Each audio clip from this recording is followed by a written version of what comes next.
이방인들은 하나님 백성 될 수 없어 했던 유대인들, 그렇죠. 막 예수 믿고 은혜 받고 하나님 백성 되는 일들이 막 일어나는데 유대인들은 불쾌해하고 반대하고 핍박합니다. 막 몸으로 막아서고 돌로 치기까지 합니다. 비시디아 안디옥 지도 보시면 이곳에서 설교했는데 박해를 해서 쫓겨나서 이고니온이라는 곳에 갔는데 여기서는 막 돌로 치려고 해서 다시 루스트라라는 곳에 가고 더베라는 곳에 가서 이제 복음을 전하는 이야기를 오늘 우리 읽었습니다. 5절부터 한번 읽어볼게요. 이방인과 유대인과 그 관리들이 두 사도를 모욕하며 돌로 치려고 달려드니 그들이 알고 도망하여 루가오니아의 두 성 루스드라와 더베와 그 근방으로 가서 거기서 복음을 전하니라. 거기서 복음을 전하니라. 어디서 전하는가 하면요, 지금까지는 어떤 도시에 들어가면 주로 유대인의 회당에서 시작했습니다. 근데 이번에는 이 루스드라에는요 그 지역에 회당이 없었던 것 같습니다. 아마 유대인들이 많이 살지 않고 소수가 별로 힘도 없어서 회당을 만들지 못했습니다. 그래서 바울이 할 수 없이 길에서 그냥 전도한 거예요. 그 거리에 여기저기 많은 사람들이 그냥 듣습니다. 그 중에 이런 사람이 있었습니다. 8절부터 읽습니다. 루스드라에 발을 쓰지 못하는 한 사람이 앉아 있는데 나면서 걷지 못하게 되어 걸어본 적이 없는 자라. 바울이 말하는 것을 듣거늘 바울이 주목하여 구원받을 만한 믿음이 그에게 있는 것을 보고. 여러분 이 장면 생각해 보세요. 길거리 광장에서 많은 사람들 앞에서 바울이 말씀을 전하는데 저쪽에 멀리 앉아있는 한 장애인이 그 말씀을 듣고 둘의 눈이 마주치면서 의미 있는 시선이 교환되는 그 순간, 그죠? 바울이 주목했다 그랬는데 이 주목, 아테니조라는 단어는요, 기억하십니까? 사도행전에서 아주 중요한 단어로 우리가 다루었습니다. 1장에 올라가실 때에 제자들이 하늘을 주목하고 있는데 천사들이 어찌하여 서서 하늘을 쳐다보느냐, 하늘 보지 말란 말이 아니고요, 이 땅 위에서 우리가 관심을 가지고 하늘의 시선으로 주목해야 될 일들이 많다라는 것을 주문하는 거예요. 그리고 3장에 가면 이 단어가 다시 나옵니다. 제9시기도 시간에 베드로와 요한이 성전에 올라갈새 나면서 못 걷게 된 그죠? 오늘 말씀하고 굉장히 비슷하죠. 3절에 그가 베드로와 요한이 성전에 들어가려 함을 보고 구걸하거늘 베드로가 요한과 더불어 뭐라고요? 주목하여 이르되. 이 땅의 아픈 현실을 주목하는 거예요. 14장 9절에 오면 똑같이 바울이 말하는 것을 듣거늘 바울이 주목하여 구원받을 만한 믿음이 그에게 있는 것을 보고. 아주 비슷한 상황이죠. 이 사람들이 어디에 있었습니까? 3장에서는요 성전 미문 앞 길거리였습니다. 14장도 바깥 길거리였습니다. 그죠? 이 장애인이 만약에 유대인의 회당이 있어서 바울이 거기 들어가서 설교할 수 있었다면 이 사람은 못 들었을 거예요. 그렇죠? 여러분 길거리에서 설교할 수밖에 없었던 상황이 당시로서는 악조건이었는데 이 악조건이 누군가에게는 복이 됩니다. 우리가 사역하면서 이런 일을 많이 경험합니다. 왜 이렇지 했는데 이러려고 이러셨구나. 이 사람을 위한 거구나. 이 사람이 바울과 눈이 마주쳤는데 바울이 보니까 구원 받을 만한 믿음이 보인다 그랬습니다. 이 구절이 굉장히 무겁게 번역이 되어 있는데 너무 신비롭게 볼 필요 없습니다. 여기서 구원은요 천국 가는 구원이 아니고 병고침 받는 걸 말하는 거예요. 그래서 내가 이 사람한테 병고침을 시도해보고 치유를 위해서 기도해줘도 되겠다라는 정도의 마음이 들었다라고 보셔도 좋습니다. 여러분 사람들이요 말씀을 듣는 것을 이렇게 보면요 눈에 보이는 게 있습니다. 그래서 바울이 믿음으로 선포한 겁니다. 일어나 서라. 여러분 그때 그 말씀을 듣는 수많은 사람들이 있었을 거 아닙니까? 기도 제목이 있는 사람, 소원이 있는 사람, 아픈 사람이 이 사람 혼자뿐이었을까요? 그런데 유독 이 사람의 눈이 바울과 마주쳤고 바울이 뭔가를 보았습니다. 뭘 봤을 것 같아요? 먼저 그 사람 안에 아픔이 있었고 갈망이 있었을 겁니다. 이 사람만 그럴까요? 여러분 자세히 안 봐서 그렇지, 대충 봐서 그렇지요, 자세히 들여다보면 그 눈에 슬픔만 있는 것이 아니라 믿음도 있었다는 겁니다. 여기서 구원받을 만한 믿음이라는 말은요 그냥 육체의 병이 치유될 수 있는 믿음, 아니 바울의 입장에서 치유를 시도해 볼 수 있는 만한 정도의 조건입니다. 이게 대단한 믿음 아니고요 제대로 알고 믿는 것 아닙니다. 그냥 간절한 갈망이 있은 거예요. 어쨌거나 이 사람의 마음에 뭔가가 있었고, 그래서 바울과 눈이 맞았습니다. 눈빛으로 알아본 거예요. 이것이 놀라운 이유가, 여러분, 사람이 나면서부터 한 번도 걸어보지 못했다면 얼마나 많이 실망하고 얼마나 많이 눈물 흘렸을까요? 얼마나 많은 차별을 받았을까요? 실망이 거듭되면 사람의 마음이 딱딱해집니다. 차별과 무시가 계속되면 메마르기 쉽습니다. 누가 무슨 말을 해도 남의 일로 들립니다. 희망을 얘기해도 마음이 움직이지 않습니다. 하나님은 당신을 사랑하십니다 라는 말을 들으면 그럴 리가. 나 같은 사람을 사랑하신다고? 하나님이 사랑하신다면 내 인생 왜 이 모양이야? 그랬을 것입니다. 원망과 분노가 쌓이고 실망과 좌절이 거듭되면서 마음이 딱딱하게 굳었을 거예요. 그런데 흔들렸습니다. 아닐 수도 있겠다. 나에게 새로운 삶이 있을 수도 있겠다. 저 사람이 전하는 하나님이라면 한번 기도해 보아도 되지 않을까. 자기도 모르게 귀를 쫑긋하고 듣고 있어요. 나도 모르게 아멘 하는 거예요. 이 말씀이 마음의 딱딱한 껍질을 뚫고 들어가는 거예요. 여러분, 믿음이 무엇입니까? 나는 믿음이 있습니까? 믿음은 하나님 말씀에 대한 반응이에요. 함께 읽습니다. 그러므로 믿음은 들음에서 나며 들음은 그리스도의 말씀으로 말미암았느니라. 아멘. 우리가 믿음 좋다, 저 사람 믿음 부럽다 그런 말 많이 하지만요, 여러분, 본래부터 처음부터 믿음 좋은 사람 어디 있습니까?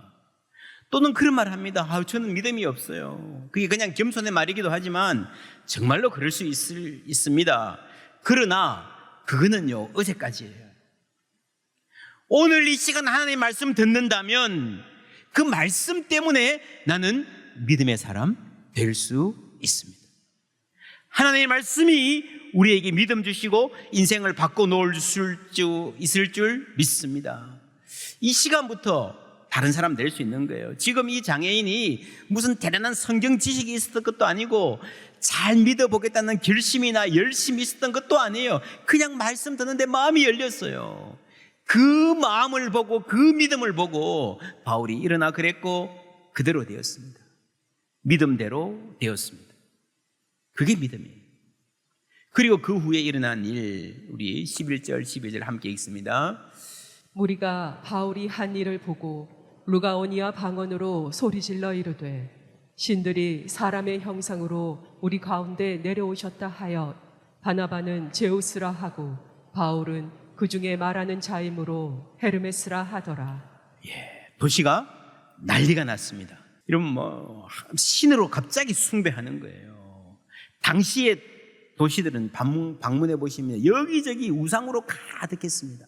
이 상황에 여러분, 한쪽으로는요 정말 잡신 우상 더러운 생각이 가득 찬 곳이었다라고 볼 수도 있지만 또 한면에서는요 사람들이 그만큼 갈급했고 탄식이 깊었다는 거예요. 간절히 기다림이 있었다는 겁니다. 그렇지 않습니까? 왜 와서 제사했겠습니까? 저 장애인 고쳐주시니까 감사합니다. 그거예요? 아니에요. 나도 아픔이 있는 거예요. 나도 기도 제목이 있는 거예요. 나도 제우스가 오면 해결해줘야 될, 해결받고 싶은 고달픈 문제가 있는 거예요. 자세히 보면 예쁘다 이전에 자세히 보니 모두가 고달프구나 다시 한번 우리가 확인할 수 있습니다. 제우스와 헤르메스, 여러분 제우스는 잘 아시죠? 신들 중에 이 대장입니다. 주신입니다. 헤르메스는 심부름꾼이에요. 여행하는 신, 그리고 여행하면서 신들의 뜻을 전하는 메신저 역할을 하는 그런 신입니다. 그래서 말하는 신. 바나바를 제우스라 그러고 바울을 헤르메스라 그랬는데 이게 조금 이상하다 생각하는 분들이 많이 있습니다. 왠가 하면요, 이 말씀을 쭉 읽어보면요 바울이 다 해요. 설교도 바울이 하고 병도 바울이 고치고 바나바는 뭐 한 게 없어요. 근데 사람들은 바나바를 대장 취급해요. 바울은 심부름꾼 취급해요. 왜일까요? 저는 그렇게 생각합니다.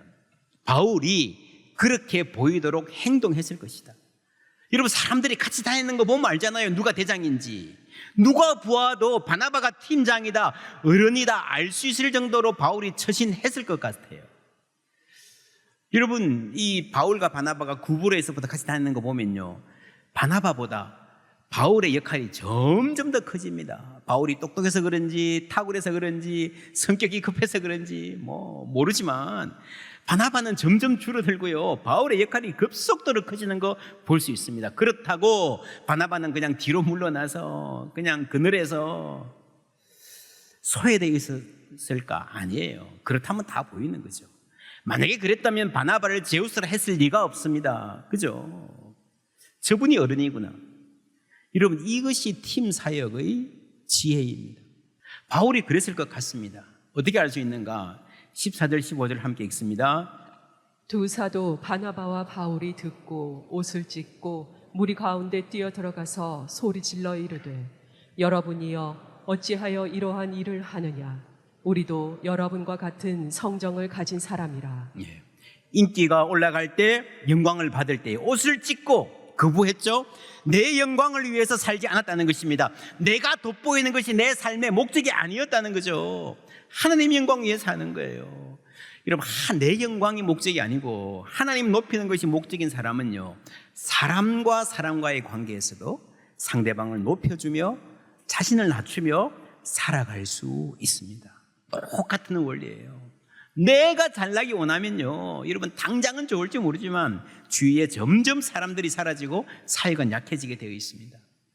그리고 오늘 이 대목에서 옷을 찢고라고 하는, 여러분, 대단히 격렬한 반응이죠. 여러분, 노는 노인데 이렇게 격렬할 필요가 있겠어요? 그냥 하지 마세요 그러면 되지.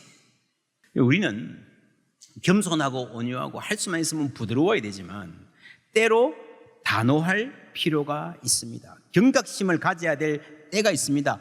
분노해야 될 때 물론 있습니다. 예수님 어떤 분 같아요? 절대로 화를 내거나 큰 소리 치지 않을 분? 대충 그래요. 근데 여러분, 예수님도요, 성전에 들어가서 채찍을 휘두르시고 상을 뒤엎으신 적 있잖아요. 단호해야 될 때가 있습니다. 사람들이 나에게 몰려와서 나를 막 이렇게 축혀 세우고 숭배할 때 그냥 모른 척 하면서 대충 넘어갈 수도 있잖아요. 설 피하거나 이렇게까지 하세요. 좋게 말할 수 있잖아요. 그리고 얼마간은 그 인기를 이용해서 나를 보호하고 사람들 말 잘 듣게 어떻게 해볼 생각을 할 수도 있잖아요. 반쯤은 긍정하면서. 근데 여러분, 바울과 바나바는 옷을 찢습니다. 대단히 단호합니다. 이것은 두 가지. 하나는요, 그 사람들에게 분명한 메시지를 전해야 되는 게 있고요. 두 번째는 그렇게 하지 않으면, 여지를 두면 내가 무너집니다. 여러분, 타협은 영혼을 잠식합니다. 사람이 높은 자리에 가면 누가 뇌물 가져오잖아요. 처음부터 넙죽 받는 사람 별로 없어요. 처음엔 노라고 했어요. 하도 자꾸 가져오니까 승의를 봐서 뭘 이렇게 하세요. 다음부터는 가져오지 마세요 하고 한 번 받아요. 두 번째는 더 쉽게 무너집니다. 몇 번 그러고 나면요, 이제 길들여져서 조금 지나면 내가 먼저 안 주나 싶어요. 그렇죠? 단호하게 선을 그어야 됩니다. 자신 없습니까? 자신이 없는 사안일수록 우리는 단호해져야 됩니다. 그렇게 선을 긋고 복음을 전했습니다. 그 다음에 이분들이 복음을 듣고 하는 사이에 유대인들이 들이닥칩니다. 19절부터 함께 읽습니다. 유대인들이 안디옥과 이고니온에서 와서 무리를 충동하니 그들이 돌로 바울을 쳐서 죽은 줄로 알고 시외로 끌어내치니라. 제자들이 둘러섰을 때에 바울이 일어나 그 성에 들어갔다가 이튿날 바나바와 함께 더베로 가서 복음을 그 성에서 전하여 많은 사람을 제자로 삼고 루스드라와 이고니온과 안디옥으로 돌아가서 제자들의 마음을 굳게 하여 이 믿음에 머물러 있으라 권하고 또 우리가 하나님의 나라에 들어가려면 많은 환난을 겪어야 할 것이라 하고. 유대인들이 저 도시에서 여기까지 원정 와서요 선동합니다. 괴롭힙니다. 그건 그럴 수 있어요. 본래 그런 사람인데. 근데 정말 깜짝 놀랄 거는요, 그렇게 와서 선동하니까 이 도시 사람들이, 루스드라 사람들이 바울을 함께 돌로 치려고 해요. 누구들입니까? 얼마 전에 바울과 바나바를 신으로 경배하려고 했던 사람들이잖아요. 그렇죠.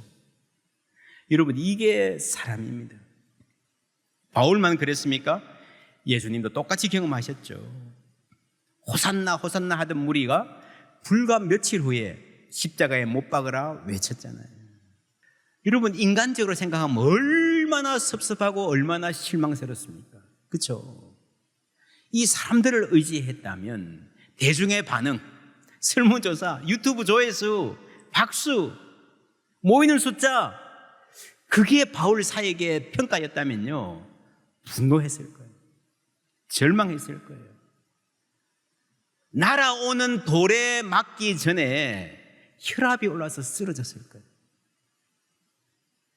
이때 바울이 돌 던지는 사람들, 그 돌을 맞으면서 어떤 생각을 했을까요? 15년 정도 전에 그런 일이 있었어요. 자기도 돌을 던졌습니다. 스데반을 향해서. 그때 내 얼굴은 분노로 일그러져 있었는데 스데반의 얼굴은 천사와 같다 그랬습니다. 그 장면을 바울은 평생 잊을 수 없었습니다. 스데반이 어떻게 그럴 수 있을까? 하늘의 영광, 하늘의 영광, 내 마음속에 차고도 넘쳐. 할렐루야. 그렇죠. 하늘의 영광을 보기 때문입니다. 스데반뿐 아니라 많은 찬송가 작사가들이요, 이 세상에서 내 영혼이 하늘의 영광 누리도다. 바로 그 말이에요. 그러니까 얼굴이, 표정이 다를 수밖에 없습니다. 삶의 행보가 다를 수밖에 없습니다. 그때 청년 사울과 스데반의 눈이 마주치는 순간, 거기에 분노와 적대감이 있었지만 사울에게 일말의 부러움도 있었을 거예요. 오늘 말씀에서 이 바울이라는 사람이 이 장애인에게서 구원 얻을 믿음을 보았다 그랬는데, 스데반도 바울에게서 무언가를 보았을 것 같아요. 그렇죠? 그 안에 막 고함치지만 흔들리는 눈빛, 요동치는 마음, 저 사람 앞에 안에 뭐가 있는 것 같아요. 하나님 쓰실 수 있을 것 같아요. 지금은 저 모습이지만. 그리고 그를 위해 기도했을 것입니다. 15년 후에 이제 내가 그 자리에 서 있습니다. 지금 바울이 무슨 생각했을까요? 하나님, 저에게도 이제 이런 기회를 주시는군요.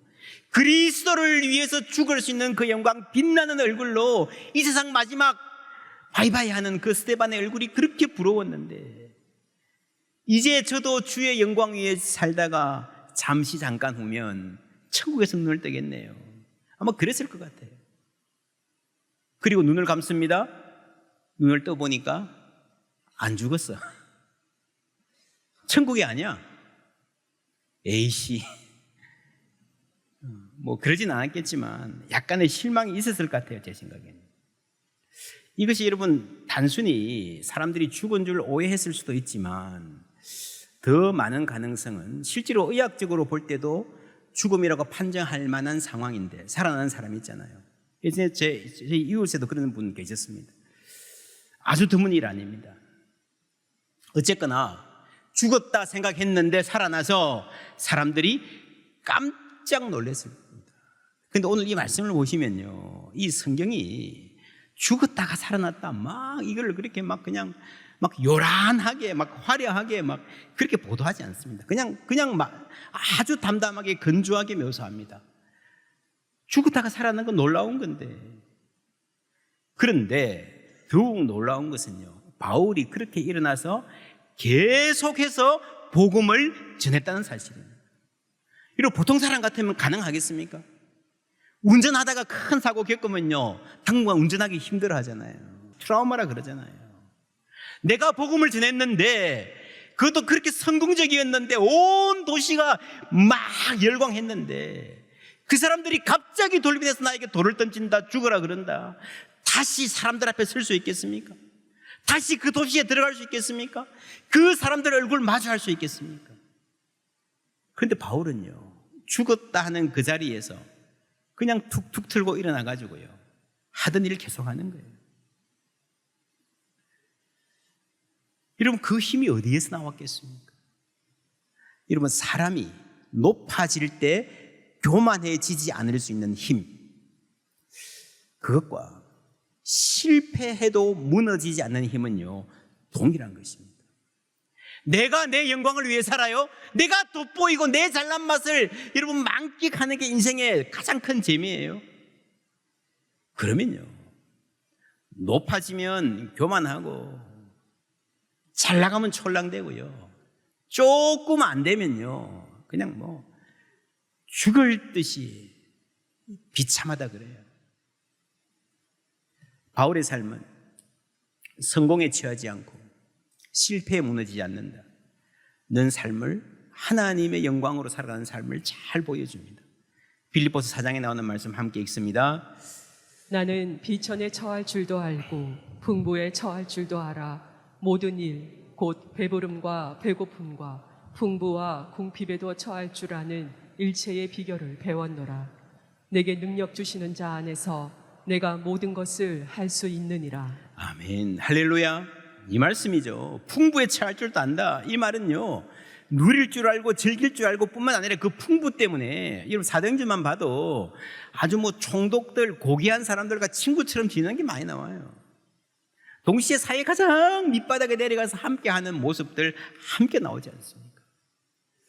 성공해도 잘 나가도 교만해지지 아니하고, 같은 사람이 실패해도요 그것 때문에 비참하다 말하지 않는 거예요. 그래, 그것이 여러분 하나님 주신 능력입니다. 성경은 끊임없이 교만하지 말라 말합니다. 동시에 자부심 잃지 말라.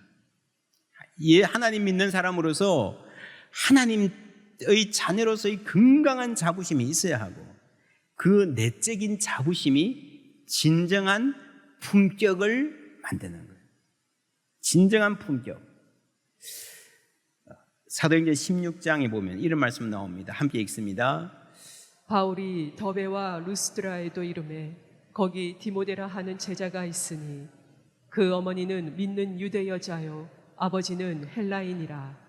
디모데는 루스드라와 이고니온에 있는 형제들에게 칭찬받는 자니 바울이 그를 데리고 떠나고자 할세. 여러분 디모데라는 이름 아시죠? 바울의 후계자입니다. 바울의 믿음의 아들입니다. 바울의 평생에 가장 신뢰할 만한 신실한 동력자예요. 언제 만났습니까? 바울이 잘 나갈 때 아니에요. 바울이 박수 받을 때 아니에요. 바울이 돌 맞을 때에, 죽을 뻔할 때에, 정말 내적이 다 쥐어 터져가지고요 성한 곳 하나 없을 때, 그때의 믿음의 아들을 만났습니다. 여러분, 저는 이 말씀 기억하면서 오늘 이 땅의 신학교들을 위해서 기도합니다.